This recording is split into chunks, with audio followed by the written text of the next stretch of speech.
आता एक असा मुद्दा येतो की आपण जेव्हा आंदोलनाला सुरुवात केली होती त्या काळामधले अनेक महत्त्वाचे भ्रष्टाचाराचे प्रकरण थेट आपण काही घोटाळे होते की ज्याच्यावर आपण सांगितलं की ह्या पद्धतीने ह्या मंत्र्यांनी घोटाळे केलेले आहेत आणि त्याच्यावर कारवाई करावी लागली मुख्यमंत्र्यांना, तेव्हा त्यांना मंत्रिमंडळातून बाहेर काढावे लागले। मी त्याची नावाची लिस्ट जर वाचली तर फार मोठी यादी होईल, एखाद्याचं नाव घेतलं किंवा एखाद्याचं का घेतलं असा पण विषय होतो। पण आपल्या आंदोलनामुळे हे यश आलेलं आहे। परंतु आता सध्या काय होतं आहे की काही मंत्र्यांवर प्रचंड मोठे आक्षेप आहेत, तरी पण ते मंत्रिमंडळामध्ये आहेत आता। तर त्यांच्याविषयी काय सांगाल तुम्ही? म्हणजे आपण कोणाचं नाव घ्यावं किंवा न घ्यावं आपला विषय अण्णा। पुराव्याशिवाय बोलता येत नाही। पुरावे नसेल तर मोगमपणे हवेत बोलता येणार नाही, पुरावे असेल तर मग बोलता येतं। मी ज्या वेळेला माझ्याकडे पुरावे, आता सुरुवातीपासून मी आंदोलनं केली, ज्या ज्या ठिकाणी पुरावे आले पुराव्याच्या आधाराने लढत गेलो आणि पुरावे दिल्यानंतर सरकारचं तोंड बंद झालं, त्यांना बोलायला जागा नाही। पुराव्याशिवाय आपल्याला बोलता येत नाही।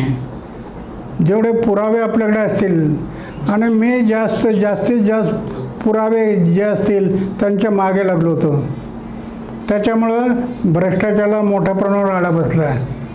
माहितीचा अधिकार कायदा, दप्तर दिरंगाई, बदल्यांचा कायदा, दप्तर दिरंगाई, हे असे महत्त्वाचे कायदे करावे लागले सरकारला। बरोबर। बरं, माझ्याकडे काय फार मोठं संघटन होतं असं नाही, माझ्याकडे काही फार मोठी ताकद होती, शक्ती होती, पैसा होता, धन होते, दौलत होती असं नाही। एक फकीर माणूस, फक्त झोपण्याचा एक बिस्तर आणि जेवणाचं ताट, असं असताना सुद्धा एवढे कायदे करणं सरकारला भाग पडलं, फक्त समाजाच्या हितासाठी, राज्याच्या हितासाठी। त्याला कारण जनता जागी झाली।